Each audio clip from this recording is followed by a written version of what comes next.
Hello, everyone. My name is Kate, and you're listening to Artwise.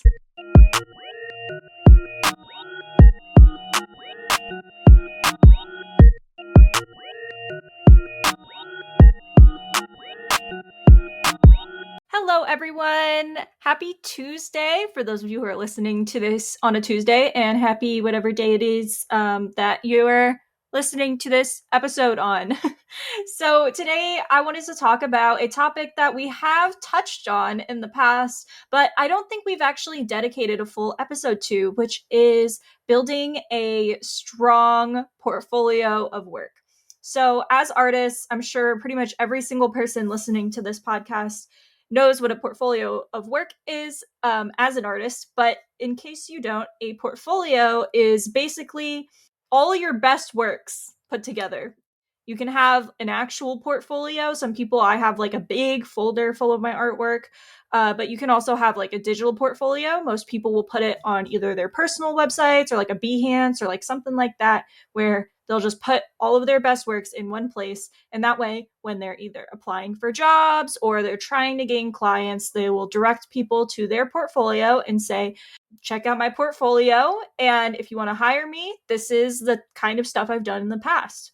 So, the importance of having a strong portfolio, like, I can't stress it enough. As an artist or as any sort of creative in a creative profession where you're making things, having a really good, really strong portfolio is 100% hands down one of the absolute most important things for you to have. It is one of the only things that I would say you need to constantly be updating and working on. And so, because of the importance of the portfolio, I wanted to go ahead and make an episode dedicated to tips and tricks to building a strong portfolio. I know a lot of young people listen to this podcast, a lot of under 17-year-olds listen to this podcast, and I know a lot of people in the Artwise podcast Discord server who I've spoken to who are younger than 17, because we have a lot of kids listening to this podcast who are new artists who are looking to learn, which is awesome. That's exactly why I made the Artwise podcast.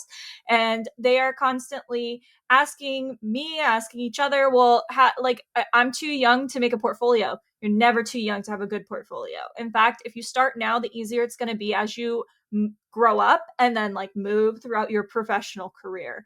So let's get started on the portfolio tips, and not really tricks, just how to have a good portfolio.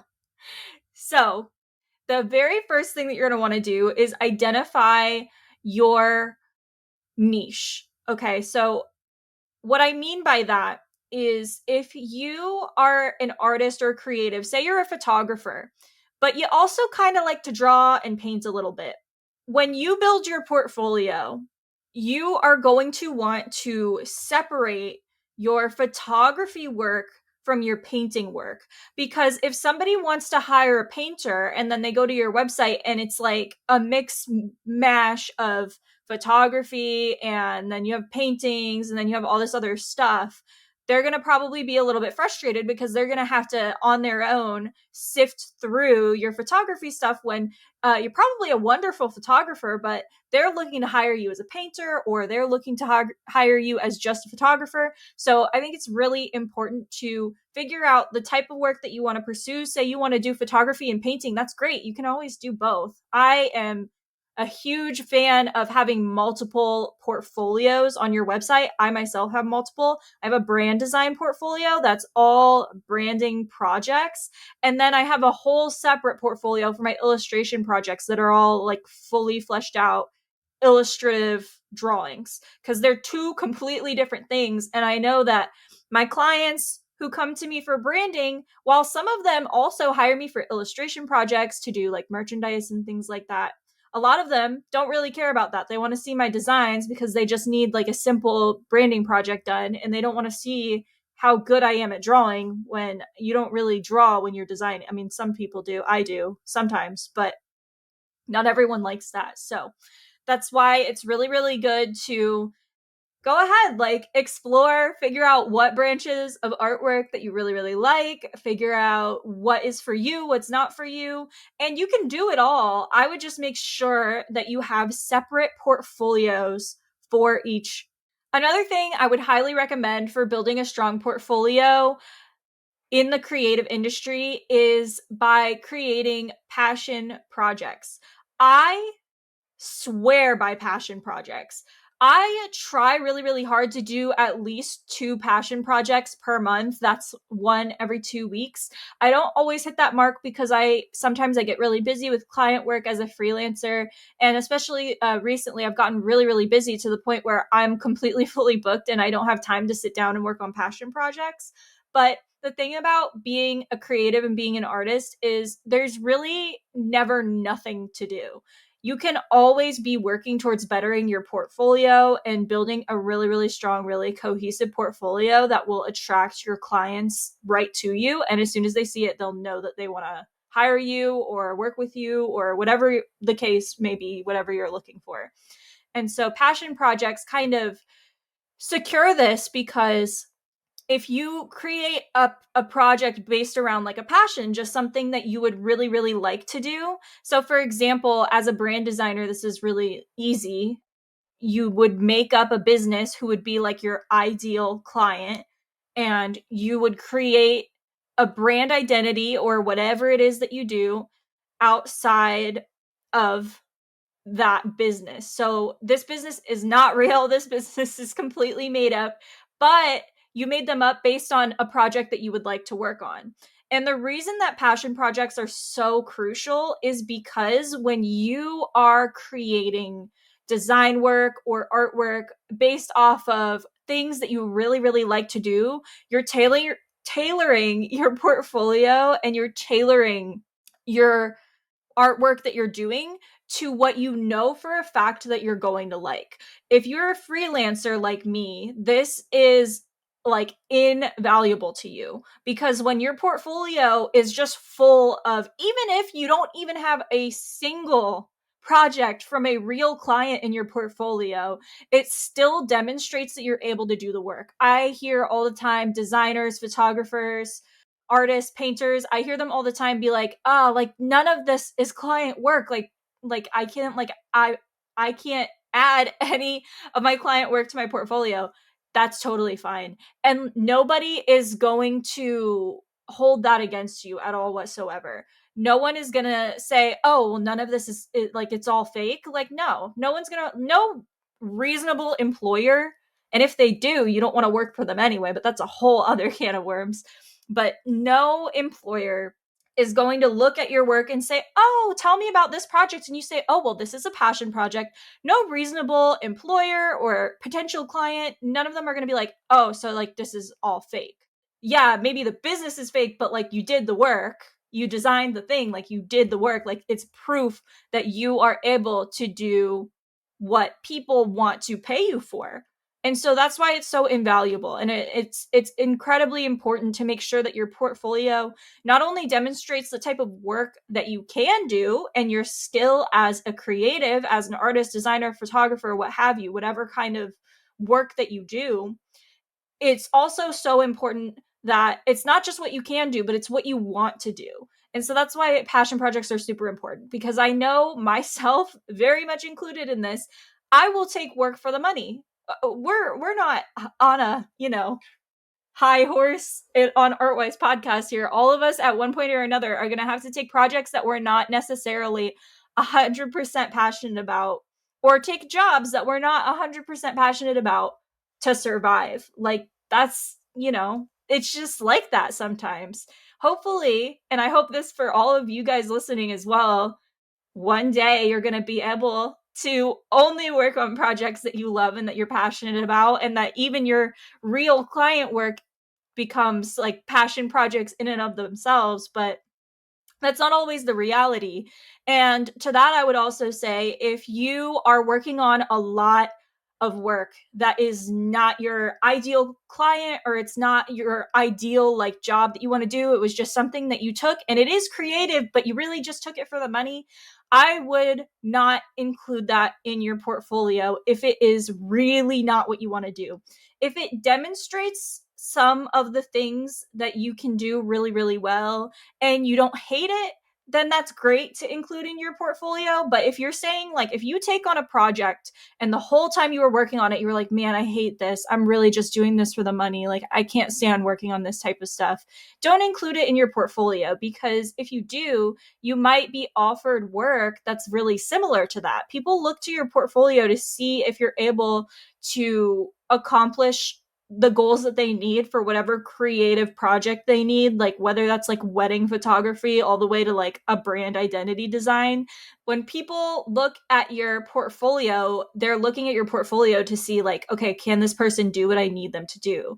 And if they see a whole bunch of projects that you put on there just because it was like paid projects, but it's not necessarily what you're passionate about, you're just going to keep attracting more of that stuff that you don't want to do. So I think it's really important to kind of make time for passion projects, to just to add to your portfolio, honestly. And also, it's good practice in general to keep like creative juices flowing. Even if you're a freelancer and you're like, I have no clients right now, you should definitely be working on passion projects, because at the end of the day, it's still invaluable to have those pieces in your portfolio. And it's just immensely helpful. So that said, I do think that it's super important to also include client work in your portfolio, but not if you have never had a client or work that you're really passionate about. Does that make sense? So like, if you enjoyed working on it and you are say, like, if you were offered that work again, you would 100% be excited for it. Like, that's what you want to include in your portfolio. That's the long and short of it. Another thing that I hear people talk about a lot when it comes to building a strong portfolio is leveraging your personal style while still showcasing versatility. I think it's important to, again, this stems back to doing what you're passionate about. If there is a certain style of work that you really like to work in, I personally, and this is my personal opinion, and I know a lot of other designers and artists will disagree with me, but I personally think that if this is the type of style of work that you love to work in, for example, I am a designer in my industry who I think that everybody who I've networked with who knows me in my industry, if they saw my design in a group of designs, I think they could pick it out really easily, because I have a very distinctive design and illustration, just a very distinctive art style in general. Everything I make, kind of, I feel like you can really tell, like, that's a Kate Merriman art project right there. And this can be good and this can be bad depending on who you ask, honestly. I think it's fine to have a really distinctive style. I feel like it makes it, and has made it, easier for me to get my name out there. Every single time somebody introduces me in a group, or I enter a new networking group or a Facebook group, or even as small as like a group chat on Instagram with a bunch of designers, the first thing that is said about me is my distinctive style. And then they'll send, one of my works from my Instagram, and everyone will go, oh yeah. Like, it's just kind of the way it is. Not that I'm like some big famous designer or anything like that. I'm your average Joe, literally. But I do think that my portfolio definitely reflects a very strong style, but I also think that there's a lot of versatility in my portfolio as well. And I think that it's really important to find that balance. If there, like I said, is a lot of different things that you can and want to do and want to work on, I think it's totally awesome and completely appropriate to add all of those things to your portfolio. But I also think it's important to make sure that you are versatile and that you show everything that you can do. So, for example, a lot of brand designers who design logos and patterns and stuff like that for businesses are also web designers.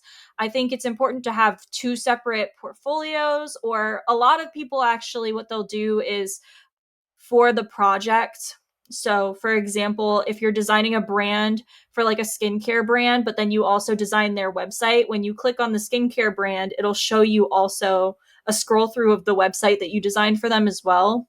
I think that can be a really good way to, even if everything is kind of done in your very own very distinctive style, I think that that can be really helpful because it can show that like not only can you do brand design and can you design really really cool, really strategic logos that work really well, but you can also make brand patterns and you can design social media templates, and it shows versatility and it shows that you can do websites and social media templates and packaging and all of these different things. Not only does it show that, but it also demonstrates that you have a very distinctive style, and the people who know you like will go directly to you for that style if you're like the person to go to for that style. That would ultimately be my goal. But then you also have people who are trying to get normal, like when I say normal, I like not freelancing jobs, like full-time in-house jobs as creatives. If you are looking to get a job where you need to have the ability to create in various different styles, I think your portfolio should reflect that. So that's another thing, is like the way that I do things, right? I just described, oh, my portfolio, everything is kind of in a similar style. I do really bold and bright stuff. I do lots of fun colors. That works really well for me. What works very well for me may not work well for you. If you are a creative who likes to work in different styles and maybe you like to do like the really sleek, fancy with like the serif font, like with like the nude color palette, or like the really frilly script fonts with like all of the pinks and the nudes, but then you also kind of like to dabble in like the bolder, brighter design work.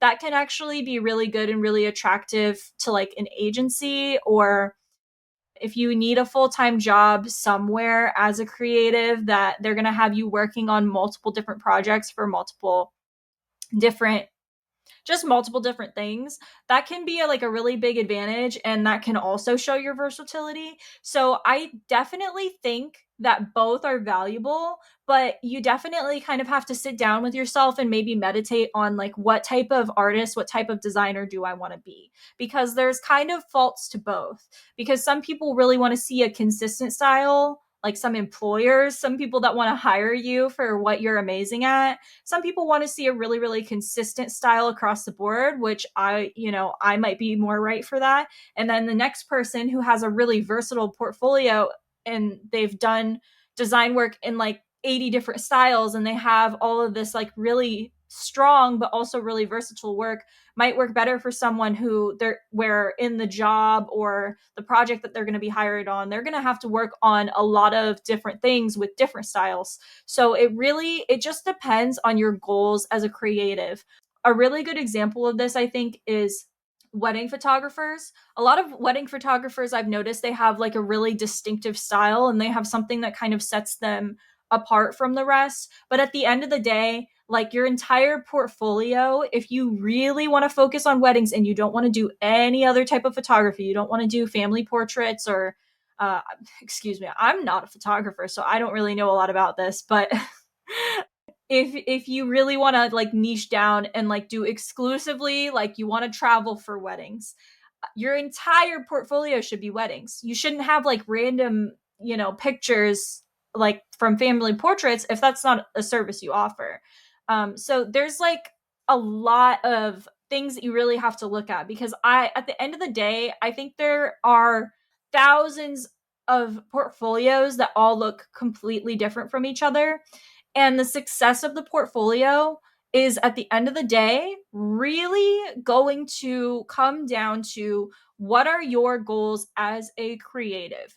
What do you bring to the table as a creative? What are the things that are going to make you happiest making? And your portfolio should perfectly reflect that.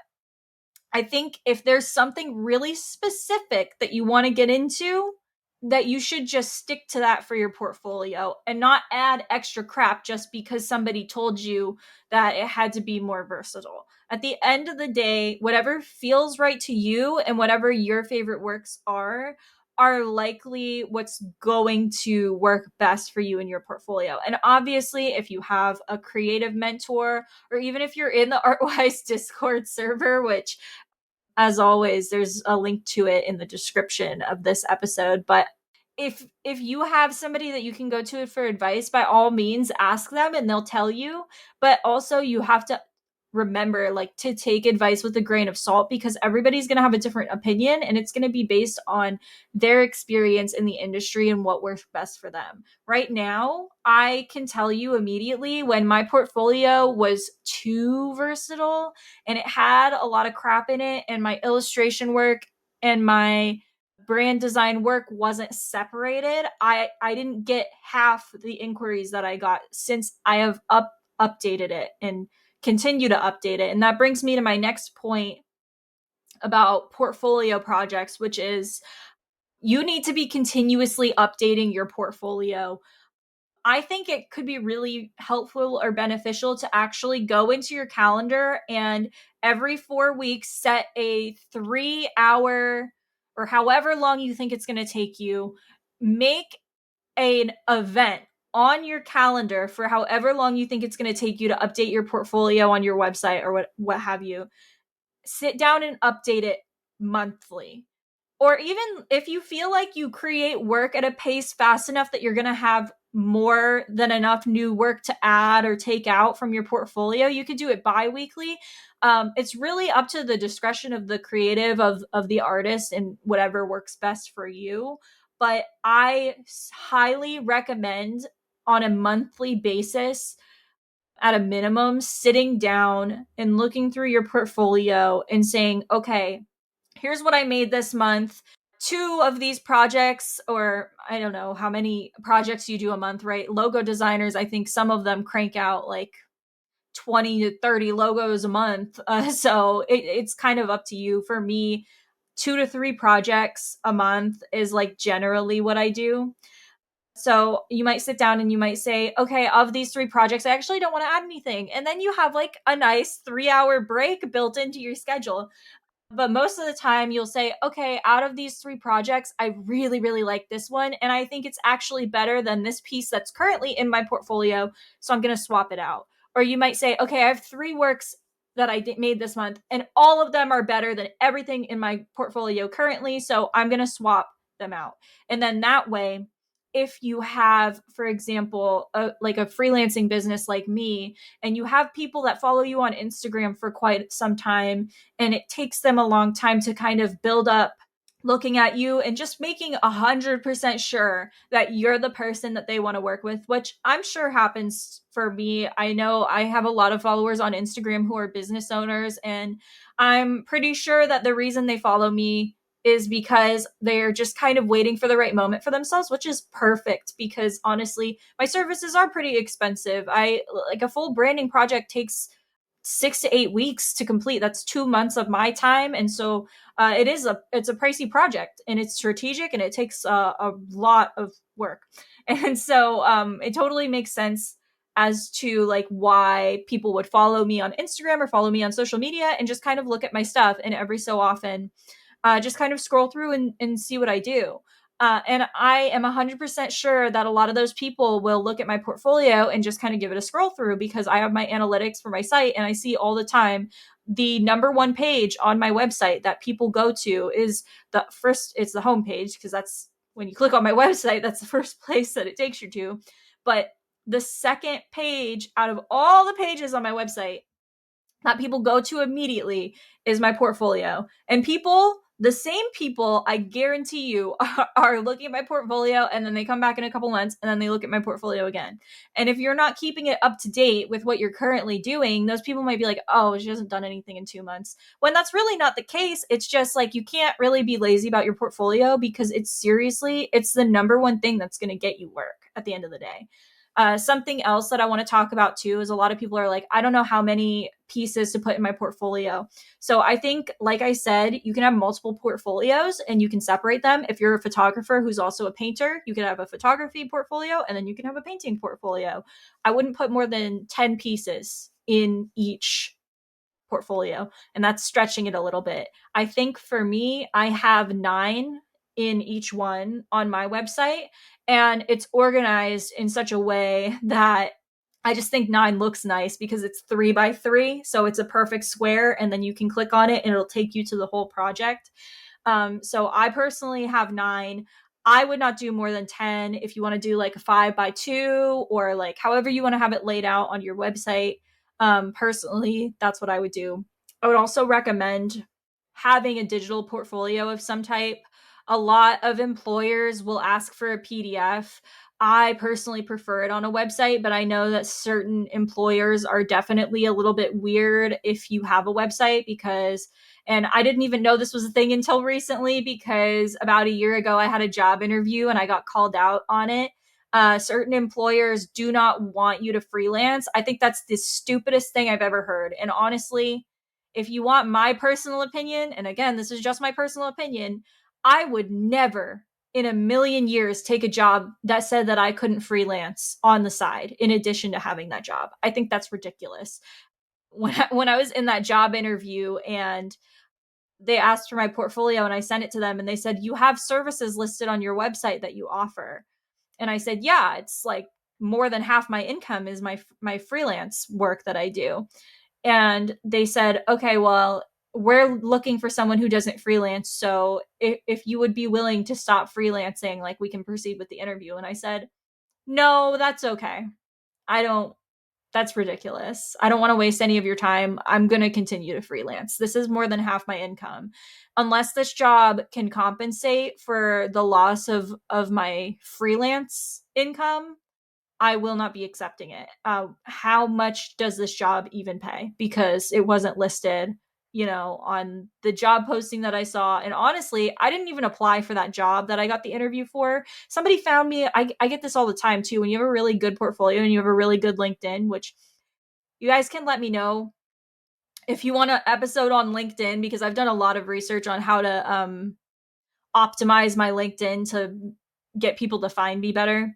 But anyway, their recruiter actually found me on LinkedIn and I didn't even apply for this job. And I thought I'm going to go into this with an open mind. And I was very disappointed. But yeah, the guy basically was like, "Yeah, no, like we're a hybrid work situation. So one day a week you would be working from home." And I'm like, "Oh, that's so hybrid. What is it, Fridays?" "Yeah, on Fridays we all work from home." Great. He said, hybrid situation, on Fridays. We don't want people using company time to essentially work on freelance. And I was like, this is a salary position. Like, as long as the work gets done, that's so stupid. It shouldn't matter at all. But I digress. Depending on what types of jobs you're looking for, or if you want to freelance at all, I would highly recommend either getting your own website and having a digital portfolio so that people can find you, or like I said, using Behance, ArtStation, something like that. A lot of people use ArtStation. I have an ArtStation. It's not up to date because my most up to date portfolio that I want people to see is on my personal website, and I just don't care to update the other ones. So that's another thing. This could be hurting me, but I personally think that it's not as important because the people who want my up to date portfolio, who follow me on social media and actually keep up with me today, they're going to find my portfolio the way that I want them to find it, which is on my personal website. So people finding like old websites of mine and like old ArtStation accounts and like old Behance accounts, like looking at my portfolio, that stuff is all old. Whether they reach out to me or not, I just feel like it kind of gives me more control over who's seeing my latest work, which I kind of like. But at the same time, if you want to keep your portfolio up to date everywhere, that's totally up to you. I feel like as a creative, you can use your discretion and figure out what's best for you. And a lot of the portfolio tips that I've given you thus far, like that's really just the case. Like that's it. You need to, at the end of the day, do some soul searching and figure out what works best for you as the creative, as the artist. A lot of these things are things that work for me, but different artists have different goals. I know that freelancing is such a pain. Like freelancing full time is harder than I think I could have ever imagined it to be. I had mentors or I should say, I had a mentor when I very, very, very, very first started. Actually, before I even started, who sold me this story of, oh, it's actually like really easy and I'm making more money than I ever had and it didn't even take that much work and like freelancing is fine. That is not my experience with freelancing. And one of the biggest factors to successfully freelancing is having a really strong, really good portfolio. So, another thing to keep in mind is to incorporate storytelling and narrative into your portfolio pieces.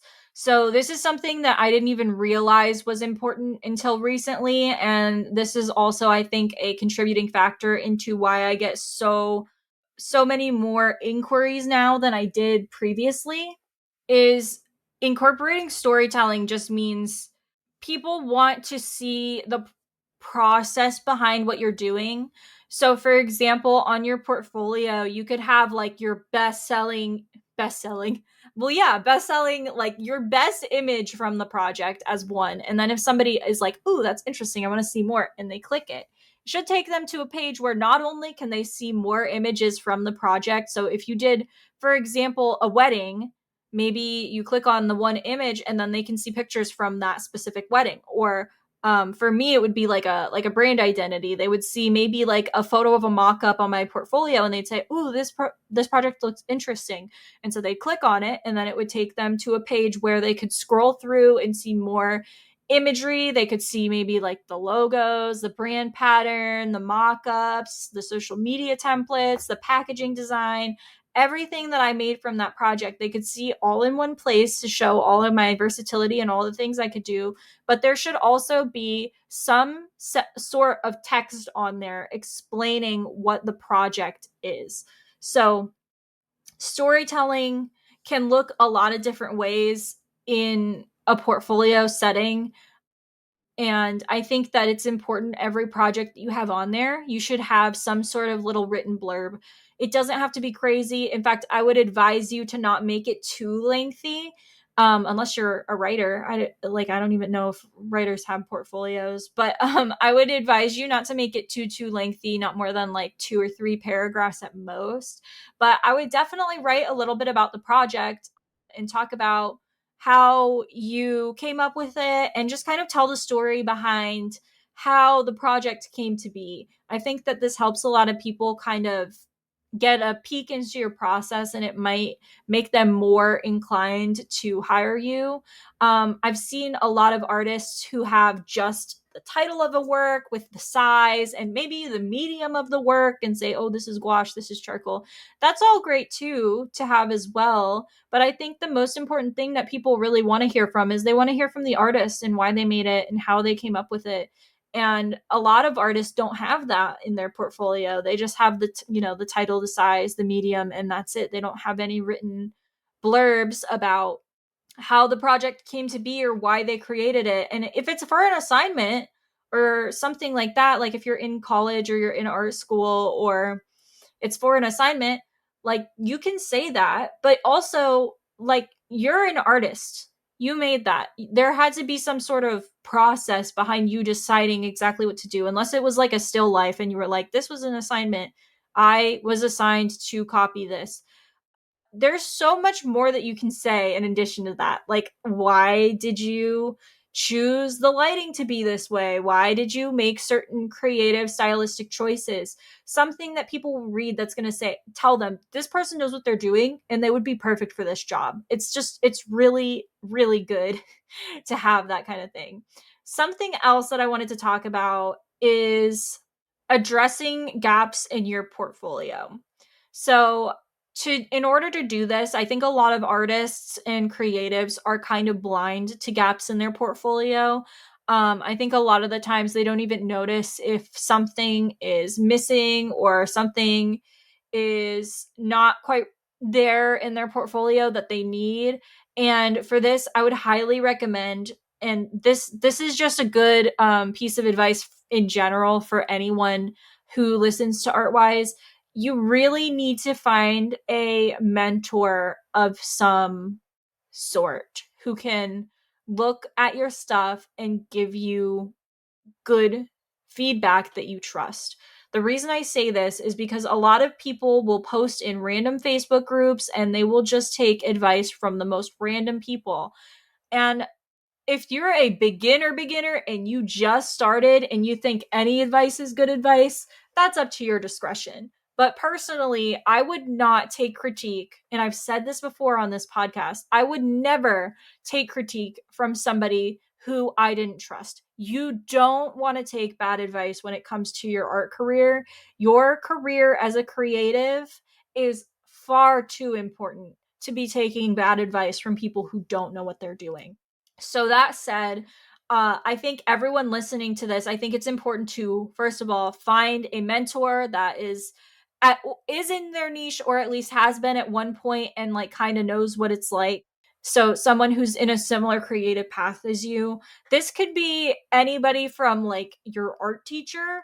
I have a high school art teacher. Her name's Miss Smith, and she's the bomb. I still email her regularly. She is one of the kindest souls I've ever met, and she's freaking awesome. I don't know that I would consider her a mentor to me still, but I think that if you have someone like that who made a really strong and powerful impact in your career, you got to let them know. You got to keep up to date with them, and you have to keep those and maintain those important connections within your career, within your life. I think my first mentor was probably my high school art teacher, and now as I keep going, I have other designers who I go to for critique all the time, who are just friends who went to art school. I didn't go to art school, so sometimes I feel like I have gaps in my portfolio from things I just never I never learned in that traditional way. I always say I'm like a firm believer that you don't need to go to college, especially if you live in the United States. If you live somewhere where it's free, it's kind of like, well, whatever, might as well, it's free.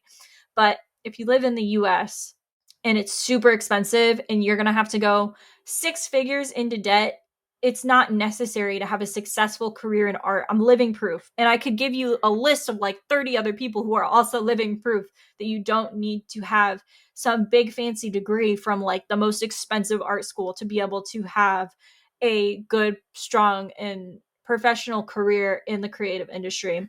But that said, if you don't go to art school or take any art classes or anything like that, it can be a little bit more difficult to find yourself a good mentor.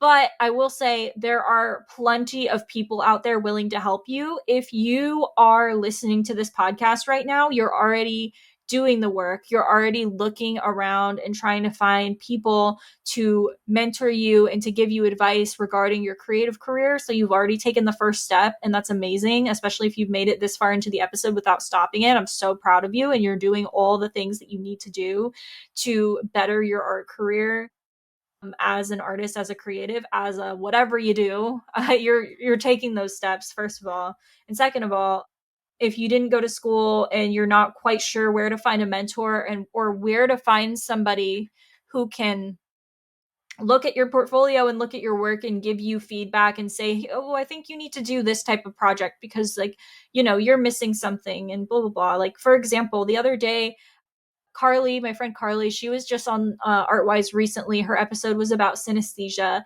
She was telling me the other day, I think you should do these passion projects because you've never done this before. And she told me, I think one of them was an app. It was like a meditation app, which I think I will do at some point. It's just like finding time to do it because, like I said, I've been so fully booked. Passion projects have kind of been on the back burner for me a little bit. But one of them was like an app, and the other one, oh man, what was the other one? I forgot what it was, but I had never designed an app before. So Carly thought it'd be kind of like good for me to add that to my portfolio. That's not something I ever would have thought of on my own because I feel like when it comes to our own portfolio and our own creative projects, we kind of have blinders on and it's like I just want to do what I want to do and like that's all. But if you have a mentor or you have a friend who's in a similar situation as you and they're also a designer or an artist or a creative or a photographer or whatever they are, or whatever you are, it's really important to find somebody who you can kind of bounce off of, who you trust, who is also a professional in the industry who will give you good advice. That's the most important thing because you don't want to be taking advice. Like, for example, this is like coming from like the people who have a very unsupportive family who are not supportive of you going into the arts or into design or what have you. Don't take advice from those people. They're not the ones doing it. Come to us, come to me, go to the Artwise. I mean, you don't have to go to the Artwise Discord server, but if you feel like you're lacking a mentor, the Artwise Discord server is a good place to start. TikTok, Instagram, start following people, comment on people's stuff. You'll get responses. I have an artist who is like one of my all-time favorite artists ever, and I comment on her stuff all the time. She always responds. It kind of feels like we're friends. We're not. I'm just one of her followers. But, like you could build a relationship that way. There are so many people who I've met on social media just from commenting on their stuff, and then one day, you know, I hosted a workshop and I was like, everyone's welcome. It's a free workshop. Which, by the way, if you're not following me on TikTok and Instagram, you're going to miss all the workshops. I haven't hosted one in almost a year now. But I host these workshops and I say, like, it's free to everyone. And all those same people that comment on my stuff and I comment on their stuff, and they're not people I know in real life, but they're mutuals on social media. They all showed up, and then I got to talk to them one on one. And then from there, we just became kind of friends. And now, I have people who I can go to for design advice who I really, really trust. And so I think that's the thing I want you to take away from this is it's really important to have some sort of mentor, or at the very least a friend who's kind of on the same level as you professionally in the same creative field that you're in, to bounce off of, who's going to give you that advice. Because you could be the best artist in the world, you're going to have blinders on when it comes to your own stuff. That's just the way it is, especially if you're an artist and you can see your own blind spots. You already have work to do. If you're an artist and you've gotten so skilled to the point where you're no longer seeing blind spots, that's when you have to start kind of going to friends and mentors. And if your friends and mentors don't have anything to say to you, might be time to find a new mentor, because there's always room for growth in the creative industry. There's always room for growth in the creative field. And I definitely think a good like mentor, a good creative, they're going to tell you what you're doing right, but they're also going to be honest with you, and they're going to tell you what you need to improve on and what you need to be working on. Because at the end of the day, there's always something to work on. You could be the best artist in the world and you would be sitting here saying the same thing as me. There's always something to work on at any given point in time. So, that being said, I think that's about it for this episode. I think I touched on every single thing that I wanted to touch on. I hope that this helped you guys. I hope you enjoyed this episode. And as always, if you have any questions for me directly, you can head on over to our social media at Artwise Podcast, or like I mentioned a few times, you can join the Artwise Discord server. It's absolutely free to join. It's basically a giant group chat. There are a bunch of different channels within it for constructive criticism and feedback and all types of things. We have, at this point in time, I believe just over 300 artists are members of the Artwise Discord server. So I would join that while you can. It's always been a big goal of mine to help other artists and try to make sure that they feel like they're on a sustainable path and that they're going in the right direction within their career. And I'm not going to lie to you guys, it's a lot of work, but the number one thing that you should all be constantly looking at and constantly working to improve is your portfolio, because that is what the people are going to look at first who want to hire you. There is nothing else that, like, your artist statement, that no one even reads that. I mean, people probably do.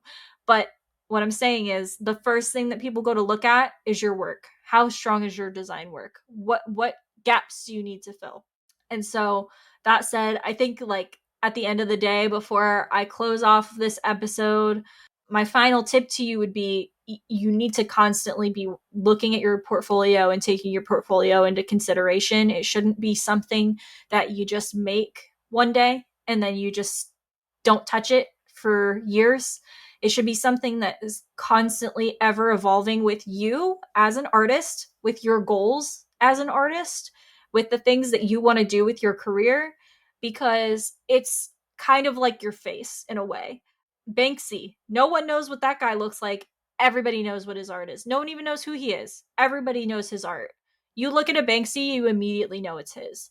So when it comes to your portfolio of work, you want it to be really strong because people don't care about, I mean, employers and clients may, want to hire somebody with similar values to them. And while that's beautiful and awesome, it's not the first thing that they're going to look at. They're hiring you to be a creative, they're hiring you to make them something. And the very first thing that they're going to look at is your portfolio. It's the most important thing. It's just the most important thing.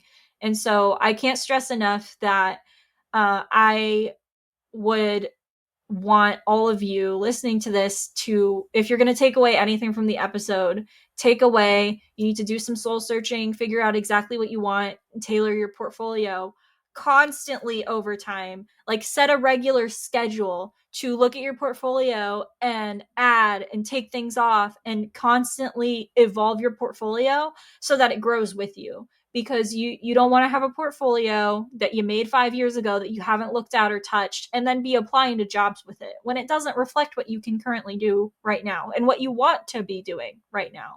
So yeah, I hope that this helped. This was a bit of a shorter episode. Like I said, always, like, it's a little bit more difficult for me to talk to nobody for an hour than it is for me to kind of bounce off of a guest. But we still do it. So anyway, I hope this helped. If you guys have any episode suggestions for me, as always, you can head on over to the Artwise Podcast Instagram account and just leave a comment or send us a direct message. There's also going to be a support link in the episode description for Artwise Podcast. As always, down there you can send us a donation. Not required, but always appreciated. You can check out our Instagram and also be sure to look at all of the other places that Artwise Podcast is available on. So I think that about wraps it up for this episode. Again, I just want to say thank you to everybody who listened and made it this far. And I want to remind you that you're making the right steps in your art career and that you're going to be fine. And don't be nervous. Don't freak out. You're doing the right things. You're finding the resources that you need. And if you need any help, don't hesitate to reach out and ask someone for help. Me, somebody else. That's all. I hope this was helpful, and I'll see all of you guys again with a new episode next Tuesday. Bye, everyone.